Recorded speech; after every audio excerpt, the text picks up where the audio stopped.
go live. Kanye All will be right. joining us momentarily, taking a trip through our childhood, Frankensteining figures and everything. Hello, everyone. Here we Hey. are. It is another month here in the spoiler room. Thank you for venturing down the stairs, pulling up a chair, and grabbing your favorite drink as we talk movie spoilers. Yes, this month I changed the name, and it is Remote Controlled Month here, where we'll be looking at films that involve aliens taking control of people in some way, shape, or form. Uh, so it should be an interesting month. And tonight, I've got a great crew joining us. We have Tanya, who will be joining us momentarily. She's getting herself set up yet, but I also have in the room with us my right hand man. He keeps coming back for more. None other than Mr. Ian Simmons. Hello, Ian. How are you? I'm great. I wish I'd prepared a little bit better for this because I would have brought some RC cola since we're doing remote controlled. Oh, nice. Yeah. I have RC upstairs. My kid loves RC cola. You're raising them right, Mark. I know, right? There's Coke, but then he's like, no, do they have RC? And they actually carry it here in the grocery stores. So, because they know Midwest, hey, RC, right? RC Cola, man. That's where it's at. But yes, tonight we are talking about 1987's The Hidden, a sci-fi film that, stars some familiar faces and has an interesting story. So, bear with me just one moment, folks. All right. How do I share Facebook? We have Tanya, who's running just a little bit of issue. But in any case, so while we wait for Tanya, 1987, interesting year. Here's the thing, Mark. She's What's up? not running late. She just doesn't want to have to do the synopsis, so she's leaving That's that to true. me. She is avoiding the synopsis. You're right, because since she isn't here, Coincidentally, thanks, Tanya, by the way. I know you're going to show up the second I finish talking about what this movie's about. Oh, hey, guys. Since Tanya is going to be joining us soon, but until then, since you're here, Ian, let's do something a little different, and you can do the synopsis for The Hidden. Well, okay.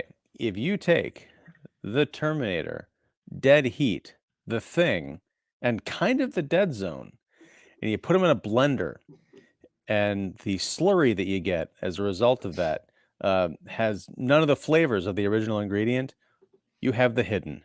Wow. And scene. Wow, this is going to be an interesting conversation. The background, okay. I grew up knowing about The Hidden and being excited about the idea of The Hidden. I think I've seen parts of it, throughout the, 35, 36 years, or whatever. But today was the first time I actually sat down and watched it all the way through. And it was a weird experience because my imagination of what this thing was vastly different than the experience of what it actually ended up being. If that makes any sense. Oh, hey, and we've got And what guess what? I was right. You were right. You finished the synopsis, and look who's here, Tanya. Hi. Hello, I missed Tanya. the synopsis. Hi. You did miss the synopsis. You literally just finished. He just finished the synopsis, which he gave it a very base level summary, but still, nonetheless. Yeah.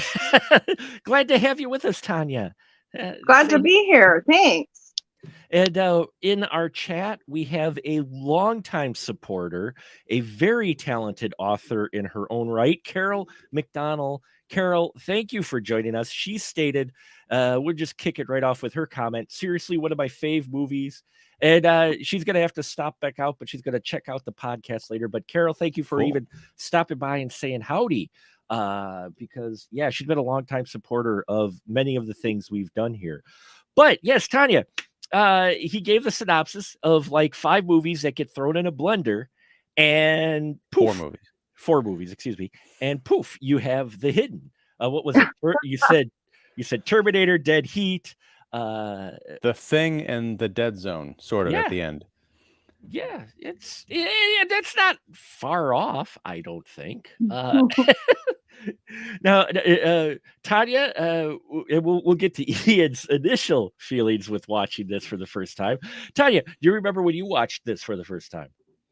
Yes. So I had attended this show at the Puyallup Fair or the Tacoma Dome or Kingdom or something, but I think it was the Puyallup Fair. And it was like you pay $5 to get in, and then there's all these vendors and they're selling a bunch of stuff. And you don't even remember what it was, if it was like a junk show or thrift show or something like that. And one was a guy who had just a ton of movies. And so, of course, I went to that booth. Well, yeah. He had like a huge amount of VHS copies of The Hidden, and it was like The Hidden with extra stuff on it. It had and some of the effects and stuff was on the end after the movie. And I had never heard of it. And I was like, Kyle MacLachlan, and I never heard of this. What is this? It's science fiction and stuff. And so I bought that. And I also bought High School Hellcats. Oh, nice. And so I bought those too. And I mean, this was a while ago when, you know, people still actively bought and watched VHS tapes. But not long enough ago that, you know, I wasn't already an adult person on my own. So probably college, probably. But it was kind of at that time that I think people were more switching to DVDs. And I wondered if that's how come he had so many. I mean, he had so many copies of The Hidden, and I think it was like $2 or $5 or something like that. It was super cheap. And I was like, you know, it was like new old stock. So, you know, stuff that hadn't even sold, but it had been made many years earlier. And it kind of made me sad, but that was the first time I'd ever seen it, first time I'd ever heard of it. And I popped it in and watched it, and I thought it was fantastic. I mean, at the time, it was already probably like later 90s. So it had reminded me of movies I'd seen like that had come out since that had come out. So I don't know how I would feel about it if I had seen it when it had come out. Right. But I loved it. Even though there were things that seemed kind of familiar, like trope wise to me, I still loved it. I thought the performances were great. I thought that the dialogue was pretty good, and the what was happening was interesting, and just, I don't know, like the kind of simple realism of all the crazy stuff that was going on, but it had a simple realism to it as well. Really worked for me, and I enjoyed it. And I've seen it several times, and I watched that copy so many times, and I finally ended up getting rid of it at some point. But this is the first time I've seen it since I owned that VHS tape. Oh, nice. And what about you, Mr. Ian Simmons? The first time. Well, hold on. I want to go back to Tanya. Okay, so this is the first time you've revisited it. Do you still feel the same way? It was a different experience? Has it changed for you?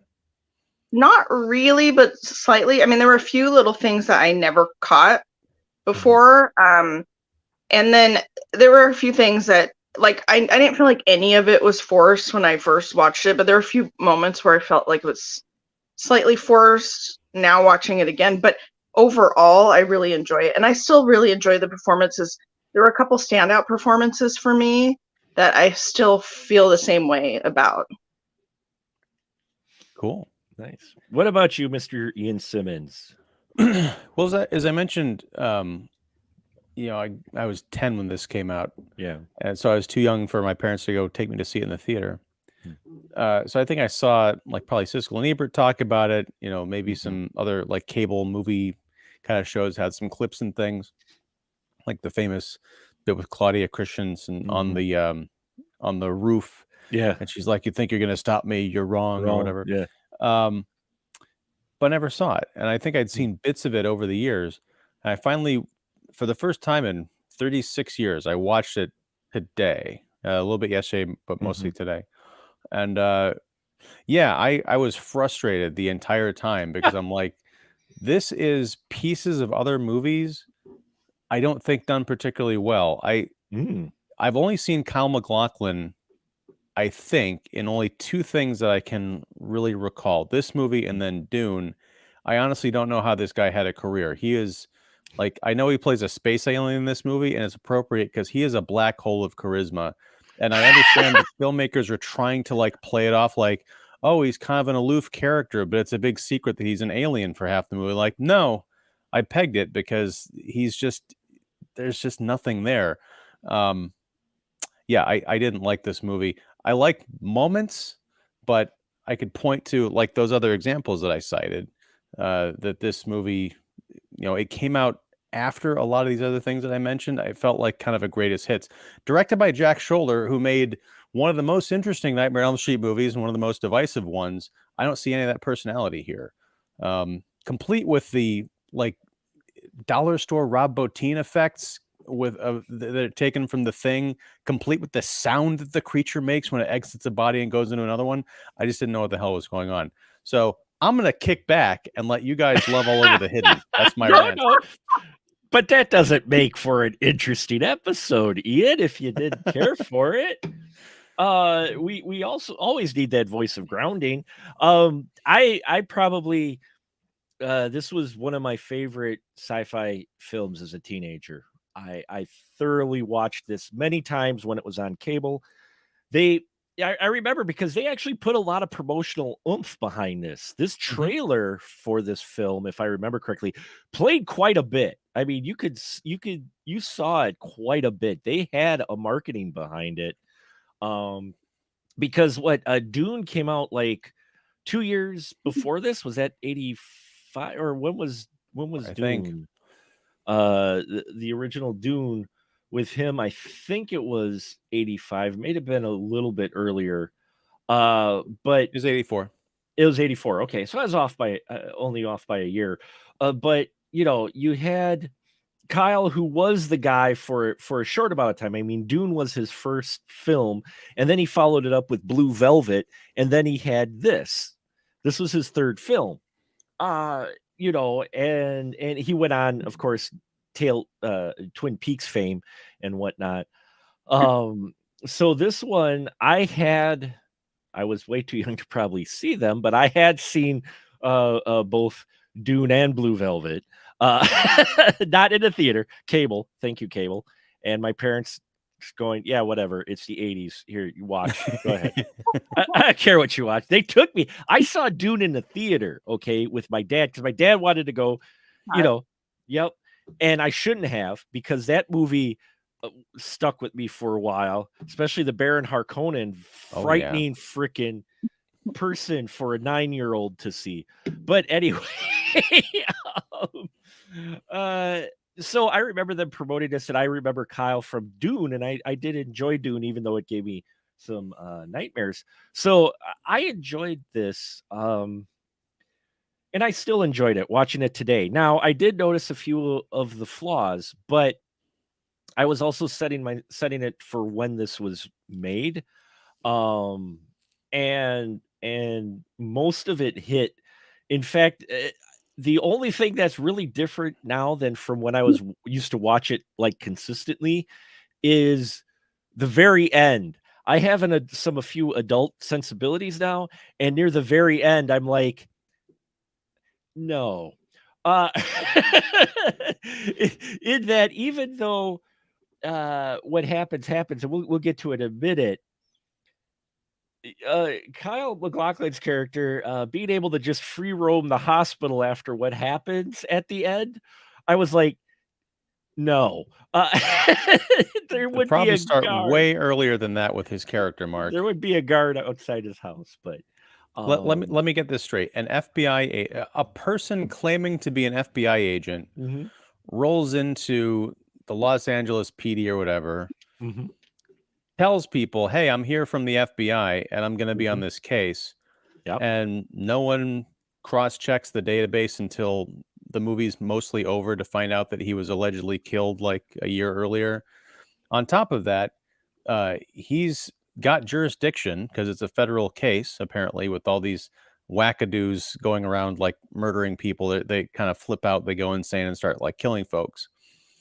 So everyone has to defer to him until the point where Michael Nuri's character was like, go arrest him, Kyle MacLachlan's character. The one guy's like, okay. And he just goes and puts the Fed in cop. So I'm like, okay, what's the hierarchy here? And when did it switch? None of this movie makes any goddamn sense. I don't know. I guess I just rolled with it. I didn't think of really too much of what made sense with the world that this takes place in, because we're dealing with a body hopping alien criminal, which, you know, to me, that's the part that appealed to me. Tanya, watching it now, did a lot more not jive as well. Well, I felt like the police stuff and the stuff with Michael Nori and his families, I felt that was the stuff that I felt was kind of forced more. But you know, when I first watch it, that's what you are watching for, the body hopping thing, which is what I enjoy about the film. And watching it now, being like, oh, that, like, especially the whole ending part was for me a little bit like, it just didn't feel natural, didn't feel quite right. There's just so many things about it. But I see why they wanted to go there, you know, with the story and everything. It just wasn't quite seamless. But yeah, a lot of the stuff with the cops, I mean, there was a lot of, you know, cliche characterizations and things like that, that I didn't notice as much because I just didn't care as much when I was younger. But yeah, but like you said, it is something that we're watching to watch the alien stuff and the other kind of more background. Yeah, I mean, it's kind of that 80s approach in some ways that they did with some of these films, to where they had the gimmick, they did the gimmick, and then they had to write the story around the gimmick. So they write a story just enough around the gimmick to try to get you from A to B.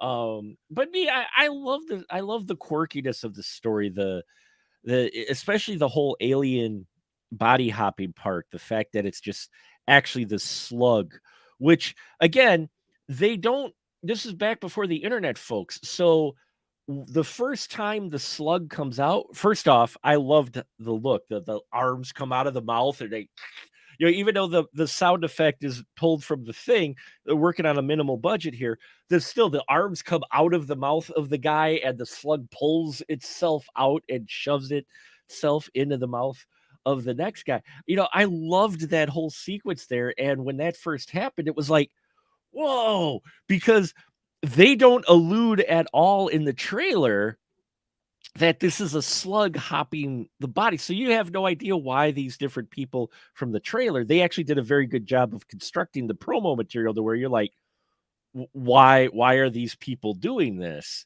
And then, then when you see the alien the first time, I was like, neat. I love it that it's just a space slug, you know. I loved that concept. So I guess the fact that it's a world where we have this existing, for me, maybe I shut my brain off to the rest.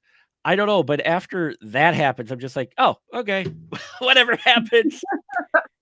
Right, but I mean, but here's the thing. There has to be a standard, because otherwise Transformers 5 is a great movie. True. It's valid point. Valid point. It hits differently. I don't know why this one hit for me. I mean, like I said, watching it now, I still picked out some of the flaws, and you're right. The family stuff is in there. The full family stuff set in there is just to set up your final scene in this film. Go ahead. There were things that I did like out of it. I mean, I liked how, and let me preface it by saying, like, some of the cop stuff reminded me of like 70s TV cop stuff. It had that feel, which, you know, it's a little hammy to look back at that, but it did have that sort of feel to it. And one of the things I did like was how the Michael Nori's character was that sort of hammy, tough guy cop, But then as soon as he picks up the phone and he's talking to his wife, he has like girlfriend voice. He's like, you know what I'm talking about. Yeah. And it was kind of interesting to see that, and I liked how they put that in there. Like I don't know if they were aware that they were using those like cop type tropes, and then used and had an active juxtaposition to that or not. But for me, it was interesting to see that. I liked Mike. I think Michael Nouri was the best part of this film. His character goes through some weird paces. Like, for example, he brings home this bizarre FBI agent who has a strange moment with his young daughter where, she's lying in bed and then like they all go in, they're kissing their daughter goodnight, and Kyle MacLachlan's character comes in and he's just like standing there staring at her. And it's through the course of the story, you come to find out that this alien creature had killed his space cop partner and his wife, and I think his daughter or something. And his daughter, yeah, his daughter as well, yeah. So, in the hands of a better actor, or at least an actor who was called upon to play the part differently, you could see him staring at this little girl in bed and thinking wistfully, like, this really means something. But with the way he delivers it, it's just fucking creepy. Like, she looks comatose. He looks like he's into comatose preteen girls. And Michael Nouri's character, rightfully so, is like, yeah, please get the fuck out of my daughter's bedroom. But weirdly enough, later on, Michael Nouri's character gets a phone call in the middle of the night that, something else had gone down. And so he's got to rouse Kyle MacLachlan, who's asleep in another bed in the house. But when he gets the phone call, he's in bed with his wife and they look like they've just had sex, like they're naked and curled up with each other. I'm like, no, that's not what you do when you have a complete weirdo in your house. You stay with your work clothes on and the shotgun under your pillow just in case something weird goes down. I don't care if he's a Fed or not. 80s were a different time. He couldn't even be like a crooked cop who had a coke problem, which would explain some of his weird behavior. That I would have gone with that. It's the 80s. It's different time. I always thought though that you were supposed to be unsure about him, like you weren't, if you could trust him or if he was a good guy or not. And you're supposed like Michael Nouri is supposed to kind of be. We're supposed to relate to him and relate with him and be like, who is this guy? Is he a creepy weirdo or? Right, but that's my point. Is like that hard-boiled cop, and I what I loved about the way that he's written for the first half of the movie is he is so beleaguered. He's overrun with work. He's got all these weird cases popping up in the course of 24 hours, and he has to like go out to each of these crime scenes, some of which he ends up like grabbing a shotgun and being part of a police barricade to blow away this guy who might be on PCP. So I don't believe that guy would allow this weird Fed to stay in his house. Like, dude, you've got a hotel. I know you're in town from Seattle, but go somewhere else, because the Feds would also put him up somewhere. That's not like, hey, just go to LA and make your own accommodations. That doesn't check out. And also, you're not going to be sleeping with your wife when you've got a guest in the house who's been perving possibly on your daughter. Again, there's a way to play it where it's more natural on the part of the alien. I think that's the biggest flaw of this movie is Kyle MacLachlan's character, especially because it's established that he's not a bug creature. He's like made out of inner light. There's no reason that he has to be as awkward and unstudied in human nature as the bug creature he's pursuing. He could have been a more casual, like, hey, he's a Fed. He's just like a regular guy who comes into town and he's a believable human being who it becomes a big surprise that he doesn't quite fit in later on. Well, End of rant. I think they were trying to play Kyle's character, Lloyd Gallagher is his name. Lloyd, which, wow, as an opposite in his behavior to the to the alien character who hopped bodies, the bad guy. And that's why, because the bad guy indulged in all kinds of things. He indulged in violence. He didn't care. He indulged in sex. He indulged in robbery, everything. All your vices. He loved human vices. He took, take the body till it either dies or gets so damaged he can't use it anymore, then would hop another body. So I think what they were trying to go for with Lloyd is trying to be the polar opposite, to be the very straight, very, almost wooden on purpose, because the other alien, played by a number of different characters, was actors very well, actually, were, is more loose of a character. So they were trying to go for the opposites, much like the bad guy alien is a very ugly black type slug, goo. He's very violent in his transference from one person to the other. There's tendrils and shit coming out of him, whereas Lloyd alien is this beam of light, so peaceful and like, completely opposite. So I think that's why they played it. I understand where you're coming from, Ian, that it is still awkward and his character is awkward, but it's supposed to be, because I think they were trying to do just how opposite these two beings were, altogether. And I think, in all honesty, I think we're supposed to realize that he's an alien before the folks in the world of the movie realize he's an alien. I mean, I honestly think that you're supposed to figure it early on, and it's just to see how long it takes our crack detective to figure it out. Right. Problem is, our crack detective, and this is out of character for him, waits way too long to ask about background information on this case, right?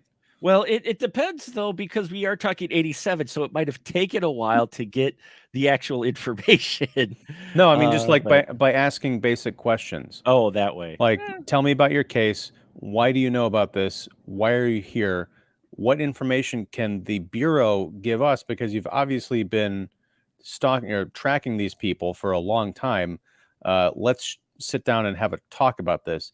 I know they're having to go from place to place, but they could have had conversations in the car. There was no like, okay, have your people send your files to this desk or whatever. It's just, the movie makes sense sometimes, but then other times it just really doesn't. And then it's kind of internally consistent. I'm thinking about like Kyle MacLachlan. Again, it's hard for me to say that he acts poorly in this movie because I think he was directed and written that way. But I'm thinking of other like weird cop movies or even space cop movies. Think Tommy Lee Jones in Men in Black, which I believe stole the noisy cricket from this movie, the little silver gun. Yes. I'm pretty sure that's straight out of there. But imagine a buttoned up Fed who doesn't really relate to people and he's all about the work. Imagine that guy strolling in and having to be the partner for Michael Nuri's like, crazy, harried, neurotic cop. And I think that works. MacLachlan goes completely beyond, like, it's like he's never met people. Like, he got assigned to planet Earth to track down this alien like 2 days before he was beamed down to Earth. Maybe that's the case, but I don't know enough about it to, make a call, and this is just a bad choice. What about you, Tanya, at our MacLachlan character? I don't know. It works for me. I feel like there's stuff where, I mean, I can feel the writing a little bit for sure, especially watching it like, now as an adult. But I think we're supposed to wonder like the whole time, be like, what's going on? Or I can tell there's something, with him too. And like I said before, is he a good guy or is he a bad guy? I think he's kind of written that way to make the audience wonder what's going on a little bit more. And then I think there's moments that are supposed to be comedic moments. But I also felt like that he was probably relatively new to Earth and that he'd been traveling to other, wherever to try to find this guy. I didn't get the feeling, he'd been on Earth for several years, following him all over. No, it was. But sorry, go ahead. No, I was just gonna say it was. They do mention, because he took the identity of a dead law officer who got caught in a fire, I forgot how long ago they had said, months, maybe it was half last year. I forgot. It was maybe a I think it year. was a year. Yeah, it was probably a year he had been on, and he says he had been chasing, this character, the character DeVries, initially for a year, and then he talks about how they have everybody keeps working together. Well, no, these two guys were working together, and I get what you're saying, Ian, about the background check, but at the same time, they try to establish that this police force is already overworked and they're trying to hop on this case as quick as possible because of the slew of murders happening. So they're more focused on trying to catch that than this FBI guy, though they should do a background. I totally get it. I understand. But at the same time, the way they play it is a little more like, they're anxious to get the guy so much as, okay, we'll take this guy as face value. He's got a badge, you know, uh, so I'm just saying, I mean, that's movie logic. We've seen other films before where the cop just flashes like, oh, okay, I mean, Well, freaking, but usually in that case, it's a cop flashing a badge to a civilian, or it's a bad guy impersonating, a cop to, make his way through a police line or something, right?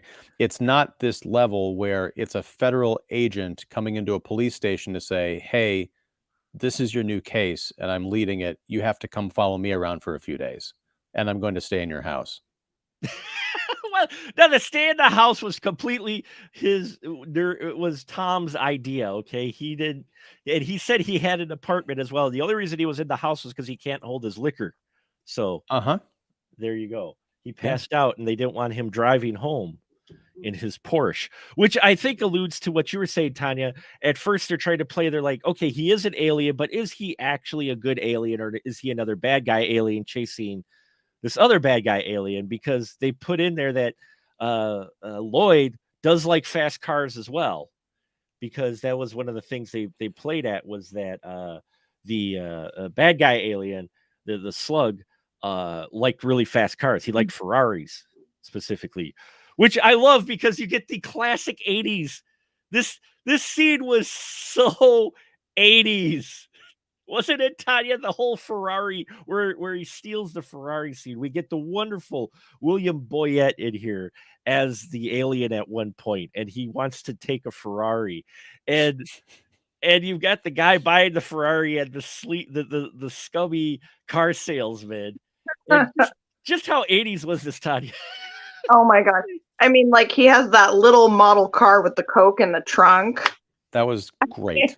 That's a really good scene. See, I for me, like, there's so many great scenes in this, and for me, like, the performances, the different people being the bad alien, that really gets me. And I think all those things really make the film, and I think it's just a fun one.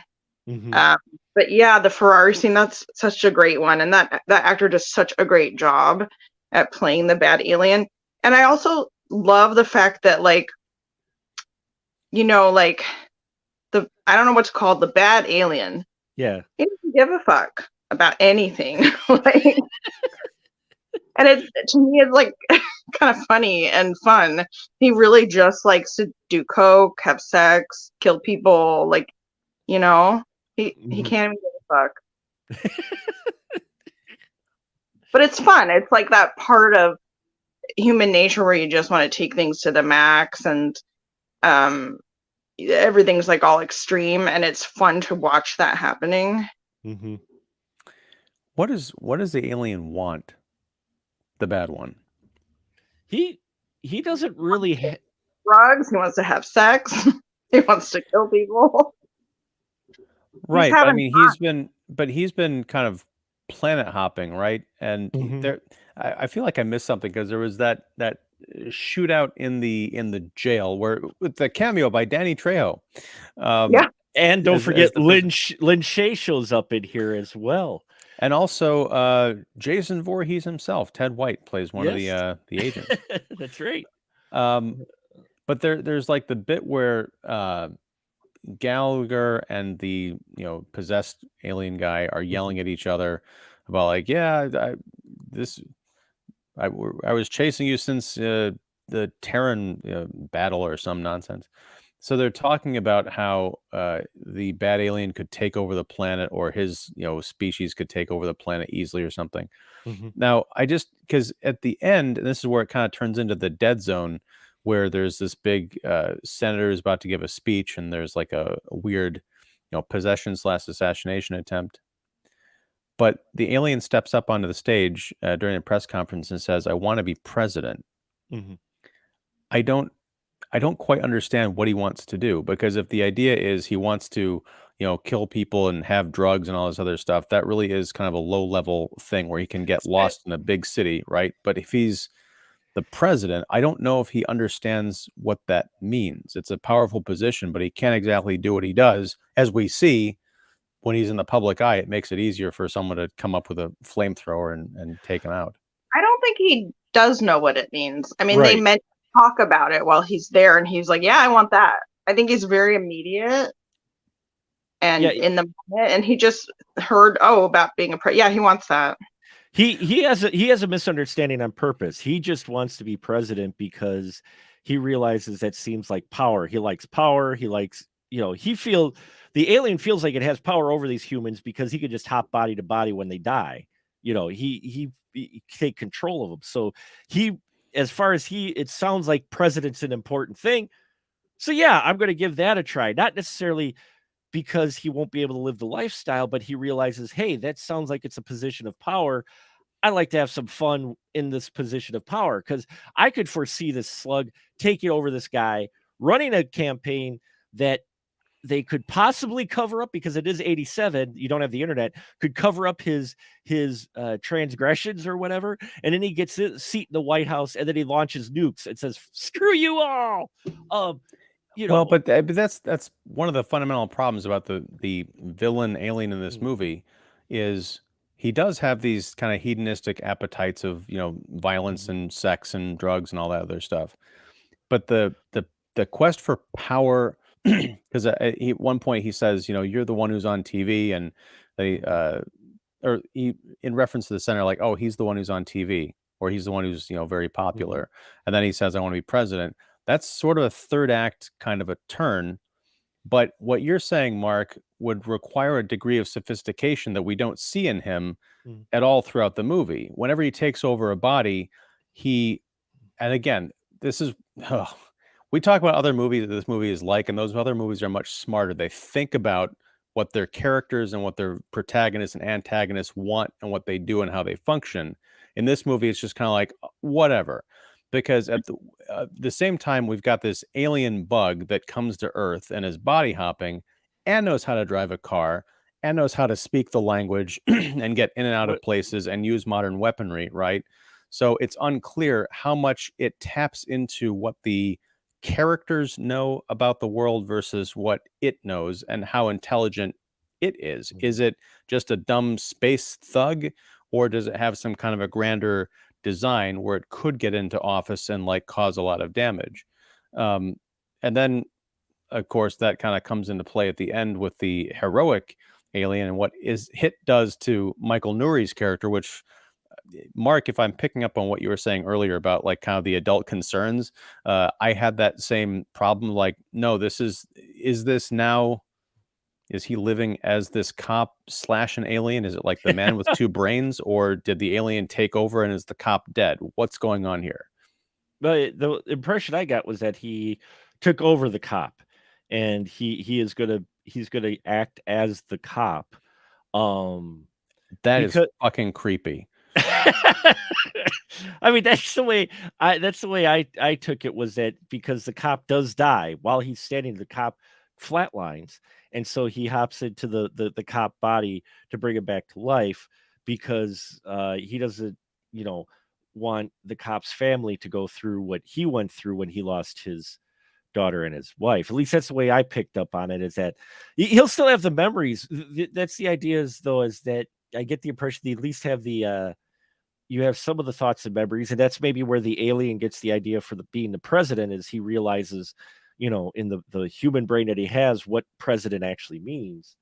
But no, as far as the final scene where Tom dies and Lloyd alien beams himself into Tom, that was because he's going to pose as Tom, I think, from now on. Isn't that what you took, Tanya, or am I off? Yeah, I felt like what the movie was trying to say was that he felt bad for the family, especially the little girl, and didn't want them to lose him, and that he cared about him and in an extension his family. And Mhm. so he made that decision like in that moment, because that was like the only time that he had, made that quick decision and decided to live the rest of his days as him, I guess.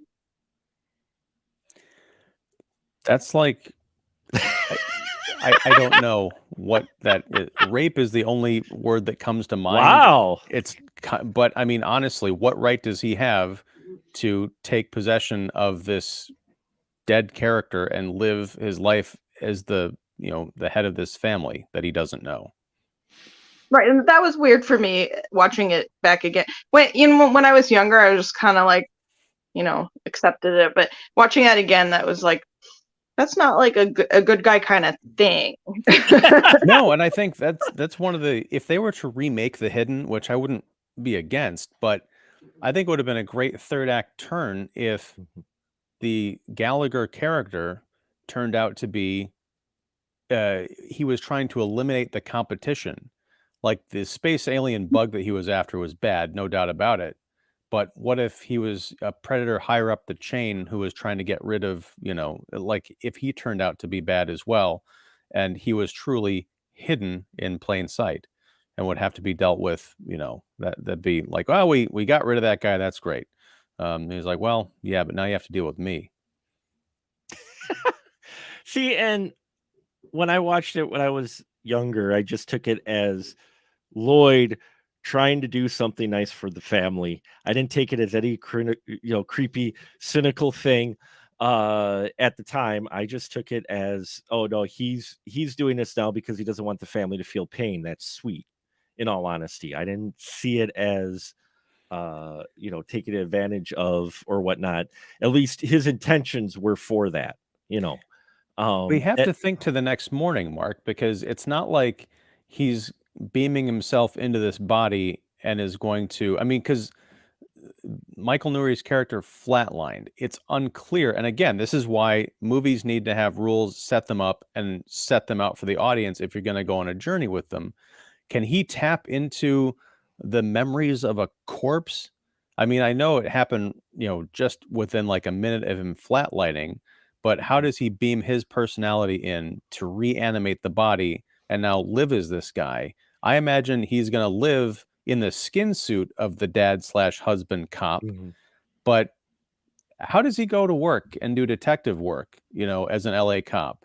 How does he be affectionate with his wife and family when the alien version, Gallagher, is so remote and distant? I mean, he talks about his family and he's apparently really sad, but he's like, yes, that creature killed my partner. He mentions that he killed his partner, and then like 20 minutes later, we realize that it's revealed that he killed his wife and daughter too. Like, no, you lead with the wife and daughter part, and then you leave, and then you mention the partner later. Like, he didn't want to overshare. no, just start with sharing, because the wife, you don't even have to mention the partner part. The wife and daughter is enough. He just, That's where the Hidden 2 comes in. I actually was looking, I was researching a little bit, and I guess there is a Hidden Part 2. I've never heard of it before. And Mark, is it a direct sequel? You look very pained.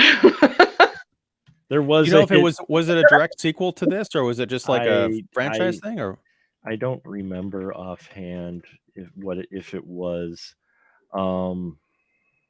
There was, I forgot what. I know there was talk of the Hidden 2, and I think I remember seeing it. I don't remember offhand, but yeah, the Hidden 2. It was 93. I blocked it from my head.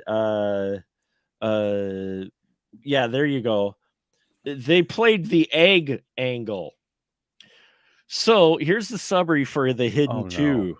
Oh yeah. The alien criminal, excuse me. The alien criminal from the first movie is dead, but he left a few eggs which are now hatching. The good alien who now inhabits Tom Beck's body has been waiting just in case this happened. Unfortunately, his presence in the body has taken a terrible toll on it, draining it of life energy. Additionally, relations with Beck's daughter Juliet, now a cop, so we're talking years later,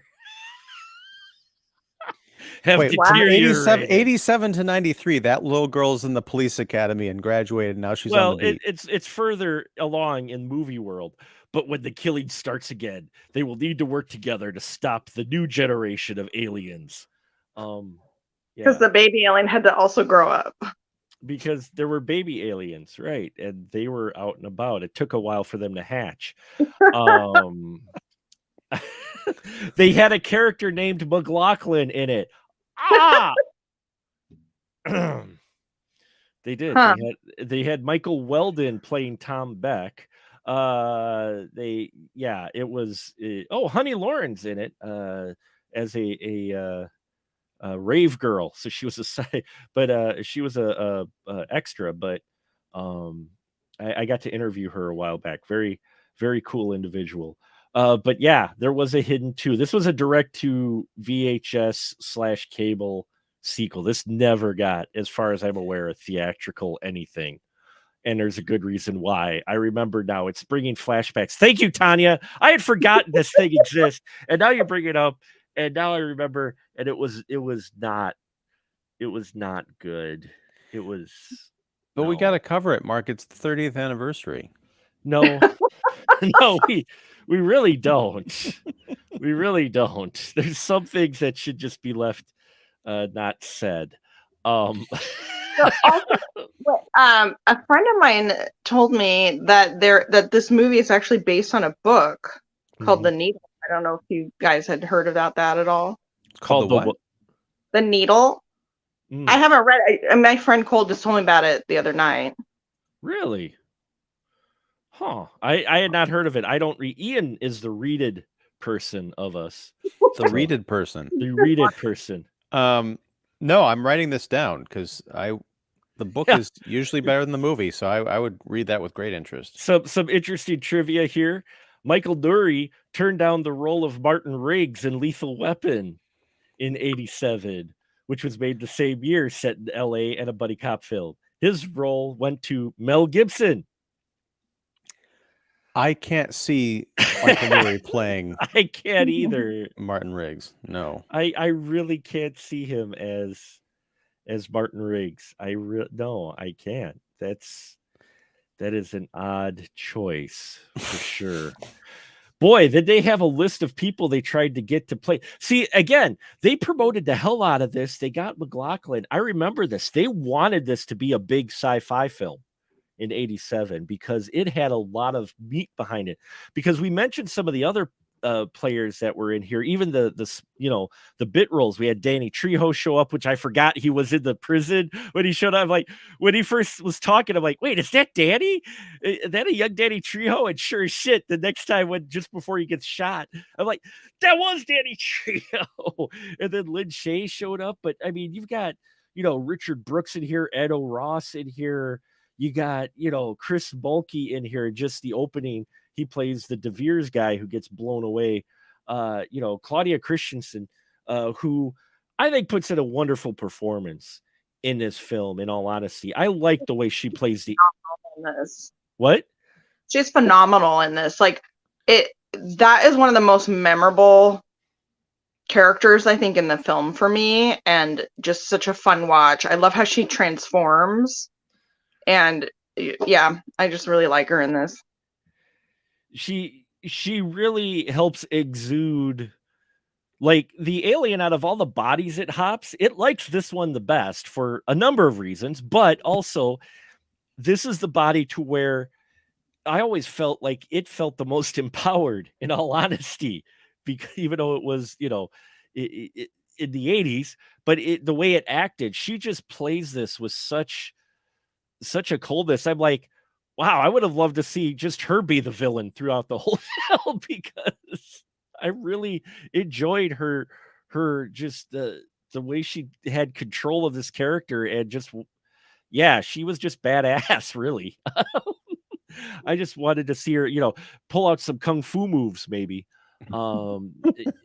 But she was fantastic in it. You're right; it is a memorable character too. There's a reason why they had her in the trailer, because she was. I loved her performance as this, but they really wanted this to be a big film, so they went through literally name an 80s action star they tried to get to play Tom. Here we go, folks. Mel Gibson, Harrison Ford, Kurt Russell, Christopher Lambert, Michael Keaton, Richard Dreyfuss, Ron Perlman, Stephen Lang, Michael Biehn, Dennis Quaid, Jeff Bridges, Nick Nolte, Gary Busey, Tommy Lee Jones, Richard Gere, Burt Reynolds, Don Johnson, Sylvester Stallone, Arnold Schwarzenegger, and Bruce Willis were all considered to play Tom Beck. Who didn't they ask? And they got Nuri. I know, that's so strange. How would you feel if you were Nuri? You're like, yeah, we're gonna go with you, because well, no, the agent would be like, you beat out Nick Nolte, Arnold Schwarzenegger, Sylvester Stallone. God, could you imagine Sylvester Stallone, especially in the family scene in '87? What do you mean I don't love my daughter? I love my daughter. Look, listen. Schwarzenegger, excuse me, yeah. What do you mean I love my daughter? What are you trying to imply? Get out of here. Go to the chopper. Here's how this movie works. You drop the alien. You don't even need the FBI partner bit. Mm-hmm. Just drop the body hopping alien into the world of Marion Cobretti. And you have Stallone, Cobra 2, The Hidden. You have Cobra chasing the body switching alien. Yeah, I want to see this movie. There's something weird about this guy. He doesn't use scissors to cut his pizza. Yeah, he doesn't have a computer in his apartment. No. And then you could work Arnold in there. Arnold's the final form of the alien that he hops into. And then you got Arnold versus Sly. There you go. The ultimate. If that would have happened in the 80s, would have been the most profitable film in movie history. Back then. And the most prescient, because the whole big political thing, like the alien hops into the body of the governor of California, and it's Arnold Schwarzenegger. Like, no, that strains credibility. Tanya's like, let's see, why did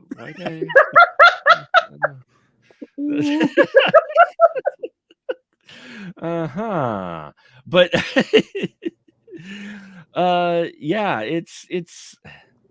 this is an odd film. I enjoy quirky films, and even with some of the more problematic things that I noticed this time around, I still enjoy it. I'm with you, Ian. I wouldn't mind someone see this is the way they're remaking all these other things.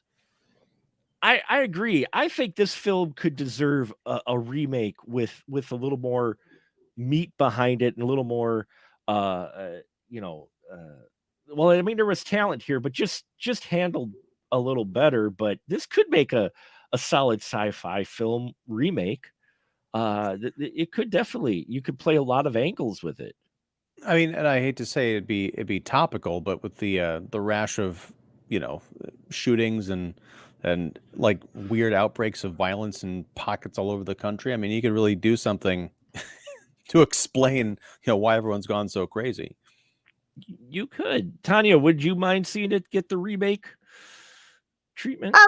That would be fine. But I don't know. To me, there's something special about this film, and it's kind of time and place for me. I also, when I first saw it, I thought it was like a low budget super indie. I mean, I know it's New Line, right?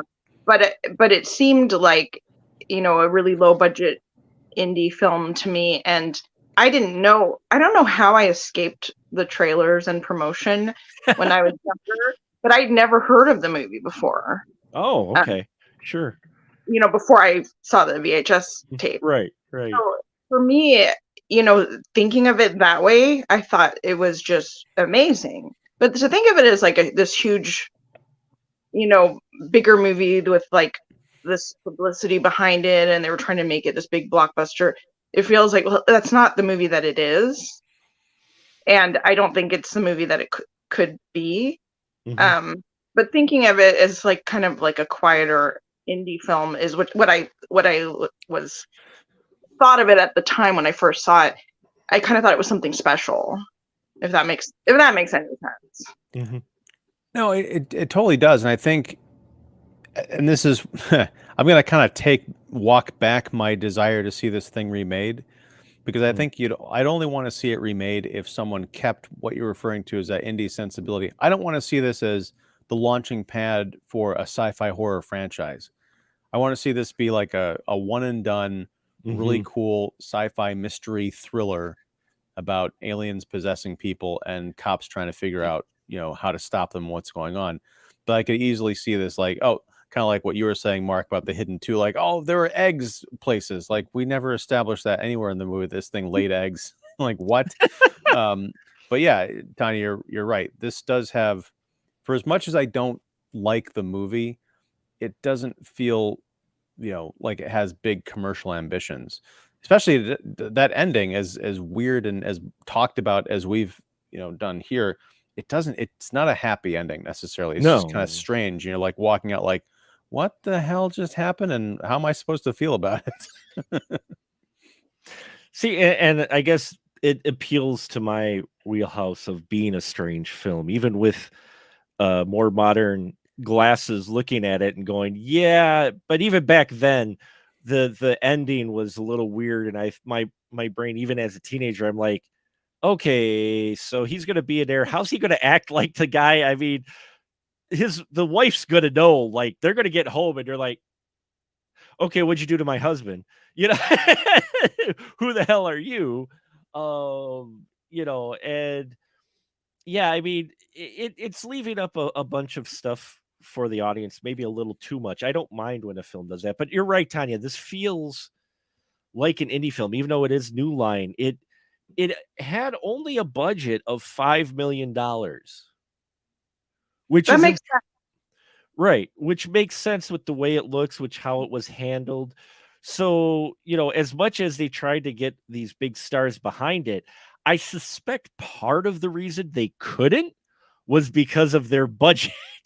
Because all those names in the trivia, a fifth of your budget would have gone to those performers, any one of those performers at least, for something like this, and probably more given the material. Because if it's an odd, quirky film, and especially if Arnold and Sly are doing their action films, they're like, yeah, this is a weird one, I'm gonna want more than my standard pay for this one. But in the world of financials, it was a win for New Line, because even though it was $5 million estimated for its budget, its opening weekend it made 2.5 million, and it grossed worldwide 9.7 million dollars. So it Oh. made almost double its money it cost to make, which is a win. And this is, again, goes back to my argument of why you see so much horror out there nowadays, is because it is usually relatively inexpensive to make, and you make your money back regardless. Um, And I have to look at like what those financials were back in 1987, because a $5 million horror movie making just under 10 million. Because again, you got to consider the production costs, advertising. Like there was a big push, like you said, to put this thing out there. That's not exactly a runaway smash. It might have been profitable, but they might have like no, but made like a couple of $1,000s off of it. but it was, I mean, it was profitable though. That's the whole thing, is that it was profitable. So, Right, but what I'm talking uh, about is, and it's kind of like what we were seeing with Ant-Man Quantumania, right? mhm, Like it made $250 million in its opening weekend worldwide. That's amazing. mhm. Not when you consider that it has to make $700 million in order to break even. Yes, yes, I know. Yeah, it's the same Yeah, thing. I know. I know, but I'm just saying that the film wasn't exactly a huge disappointment, but it is considered more of a cult sci-fi though. I know a lot of people who do enjoy it. I thoroughly enjoy it, even with some of the rushed third act. Really, they they could have handled it maybe in a number of ways, and it's like, nope. But they do the ultimate foreshadowing, that we get today. We got it in Maverick, for crying out loud. You got the ultimate foreshadowing here. They pull out this homemade flamethrower contraption, and the guy's like, "Yeah, we pulled it off one of the homies in the hood," and you're like, "That's showing up later." I I almost stood up and cheered when Kyle MacLachlan pulls out that flamethrower at the end. I don't know why that's not like one of those, like a GIF of him just like using the flamethrower, because that so many uses for that. It was great. I mean, that was as blatant as you still get today when Maverick, they're doing the satellite relay. They look, and these bad guys who are unnamed in an unnamed country just happen to have a couple old F-14s. You're like, yeah, we're gonna see that later, aren't we? Hey, don't make fun of soon to be a Academy Award winning motion picture Top Gun Maverick. So let's talk about one of my favorite things in the hidden, the dog. Yes. I love the dog, and I really love that part. And I just think, I've seen a lot of movies. I mean, we all have, with animals in it, but the way that they use the dog is really effective, I think, in this one. Like some of the parts I like the part where he's sitting and looking at himself in the mirror. I love that part. Well, that dog, I don't know the name offhand. I gotta see if it's listed in the credits at all. If it gets credit, it should.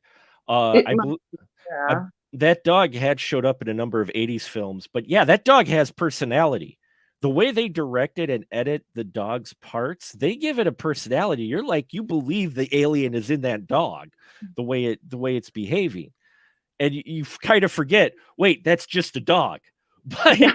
but the way they have it in the film, the directed, and like you said, the acting of the animal makes it feel like it's possessed by this slug creature.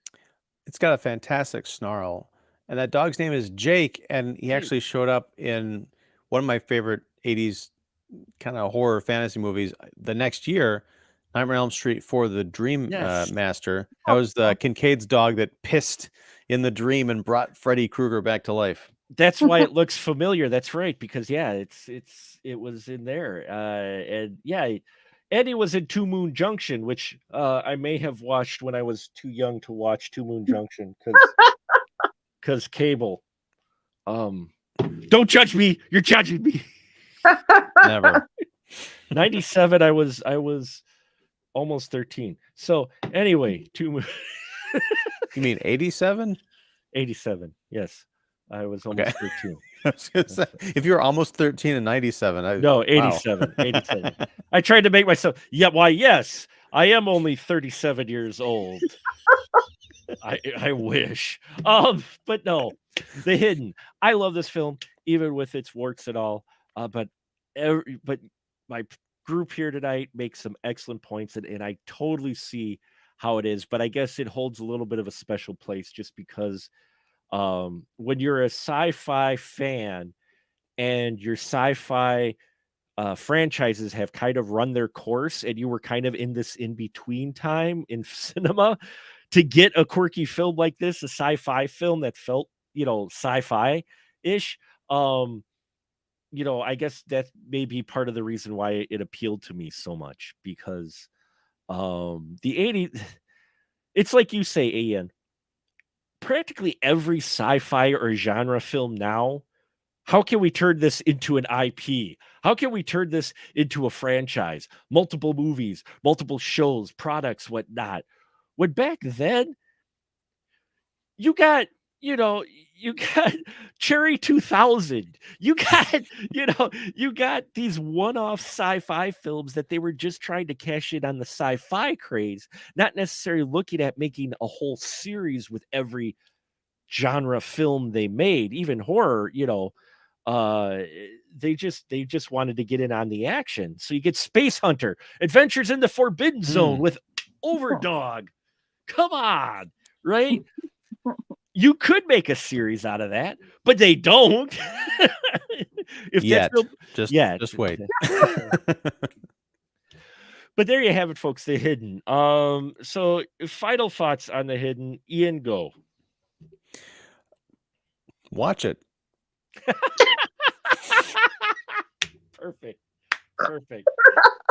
That's beautiful. Well said. Tanya, what about you? This is a movie I really like. It's not on my top 10, but it has a special place in my heart. It's one of my favorites of, in a large number of favorite films.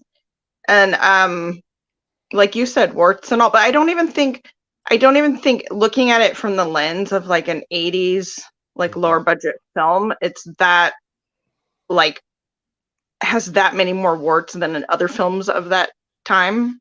I mean, there's a lot of hokey stuff going on during that time. So looking at it from that lens, I really think it's something special. And like I said, there's time. It's from a time and place, and looking at it from there, I don't know. There's something special about it, and I really enjoy it. And I think even when you don't look at it that way, like the performances, it's like the Ferrari guy and the stripper and the dog, like that whole sequence there of the three body hopping. I think that is so good, and it really is well done, and it's worth watching the film even just for that. It is definitely one of those films that it's worth watching for the villain. I mean, you're right. And within context of 87 films, it's also intention. The way they wrote it, especially, I don't think it was intended to come off as it does. I think there was good intent, like the beam alien, our good alien, Lloyd alien at the end taking over the body. You're supposed to take it as him doing something good for the family. I mean, we look at it now as like, okay, stranger danger. But I and that's what I think, and I think that's what appeals to me is this film. Its intentions are good. Maybe the execution isn't quite there. Maybe they could have used more money and a little bit, tighter. But I love the villain, and that's why I watch it, because you said, yeah, that sequence between our three main body hops that it takes is great. I'd watch just that. We don't even need the cops in there. I just watch it just for, just follow the slug. You literally could have a movie to where you follow the slug and you just have the cops pop up, but you don't get any of like the backstory of the cops. You just stick with the possessed people as it hops from body to body. And every so often you see the cops pop up because, after it hops the body, it looks back and it almost like waits for the cops to show up, and then it would move on. You could almost do a film from that perspective of just the bad guy slug, even up until the senator part, to where all of a sudden good guy comes out and says it shoots you. You're like, maybe that plays off as a little better film. But for me, it does have a special place in my heart as well. I really enjoy it. It's one of my favorite late 80s sci-fi films. For just reasons I've already said, it appeals to my quirkiness, and I watch it. Maybe it's because part of my imagination fills in the blanks and fills in it, not just what was presented, but what could be intended behind the scenes, or what they maybe intended. I don't know. I was fascinated, and I wanted to see more about these aliens, but not in the way that the Hidden 2 did it. No, that's no. I think that is intentional, though. I think they intentionally don't tell a lot of what's going on so that you do fill it in with your imagination.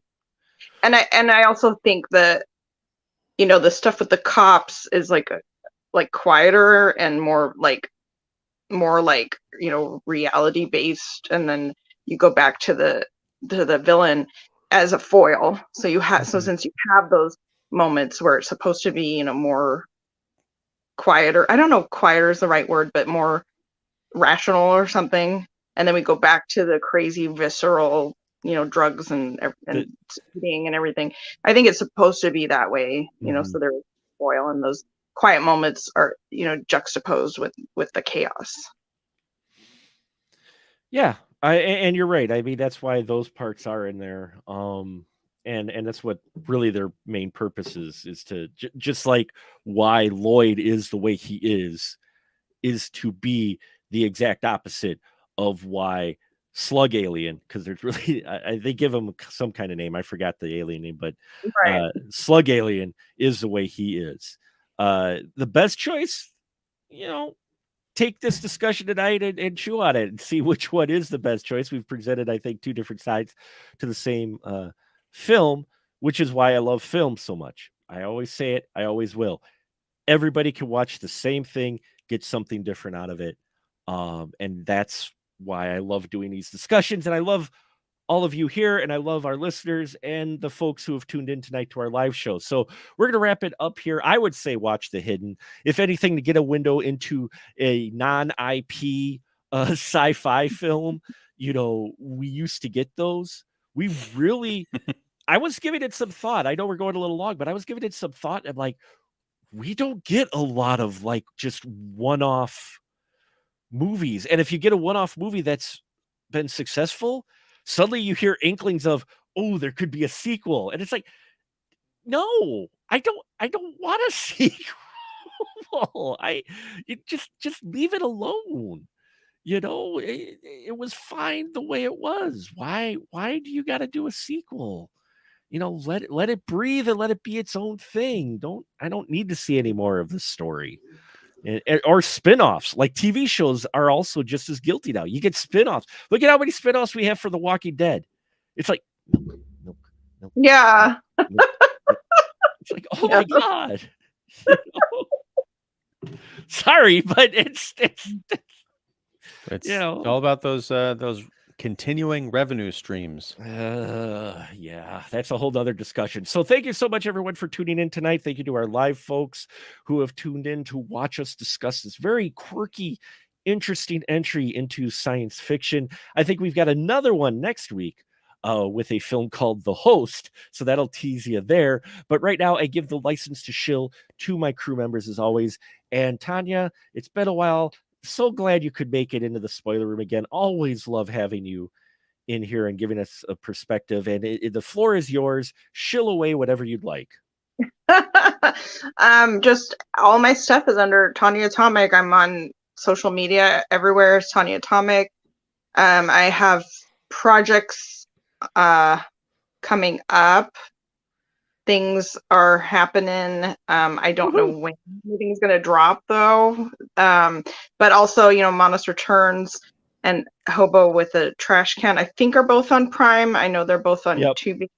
So is Plain Devil should be on Prime and probably Tubi, maybe some other places.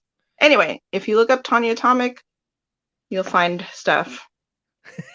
You find some wonderful stuff, not only film, but music. Very talented individual, one of the many talented individuals I'm very fortunate to have in the spoiler room. I'm very humbled whenever any of my crew members want to be here, especially Ian, who keeps coming back, and Tanya here, she keeps coming back. Everybody comes back. I don't understand. It means a lot. But yes, check out Tanya's stuff. Great. Especially Manos Returns. Such fun. It feels like they pulled Torgo out of a time machine in it. He's wonderful. That whole film is just a blast. I enjoy that film, and I know our good friend of the spoiler room and OG spoiler room crew member Dawn loves the film as well. So it's a great film. I watch it occasionally, and yeah, it's a lot of fun. And also fun is Ian. What kind of stuff do you got to shill, sir? Ian Simmons. I run Kicking the Seat, as you can see on the little pill there down at the bottom. I like that new feature on StreamYard. You can find me at kickseat.com, also on YouTube at Kicking the Seat, where I do lots of movie-related content, from reviews to interviews to roundtables and live streams similar to this one. But this week, Thursday, I'll be doing the second episode of The Mandalorian, a roundtable on that show, live starting at 8 p.m. Central Time. Mark, are you going to be on that one? I'm probably not going to make that one. I'll have to see, but Okay, I couldn't remember if we talked I about it or don't not. I don't know if I will or not. So we'll have to All right. see. I was in the minority. Well, no, not always. Annie kind of agreed with me on the episode, but the rest of the group didn't. So we'll see if I come back or just let you guys enjoy your film. Well, but sometimes Mark pops on, and yeah, you can see if you can't get enough of him here. Yeah, we're always talking about movies and TV. I love it. I love being here. I keep coming back, Mark, because I truly, this is one of the highlights of my week. So thank you for having me back. Even when it's a film you don't care for, but hey, you finally got to watch it. It was one you were on your list, so there you go. Right? So there you go. Yeah, and thank you so much for listening, everybody, and your support. If you want to help us keep the lights on in the spoiler room, so to speak, we do have a Patreon. You can check that out. Some great stuff there. But please definitely check out my crew members' stuff. These two individuals and everybody who's been on my spoiler room crew members are so talented. And speaking of, though, listen to Astro Radio Z soon. I got to plug Mr. Derek Carey's podcast because there's a special that I was responsible for the good or bad of it. A special Mockbuster summer episode. We pulled the crew together. It had been 3 years since we did our Mockbuster summer, and we pulled it together for the Asylum's 25th anniversary. Just giving you a little tease. There's going to be an episode, but it's going to be on Astro Radio Z, not here. So you'll have to check out that podcast as well and subscribe to Ian's stuff, check out Tanya's stuff, and subscribe to Astro Radio Z. And then if you're not sick of me, you can add us here too. So thank you so much, every one of you. And until next time, we'll just say a good night, everyone. Good night. And no, I am not an alien in this body. You're wrong.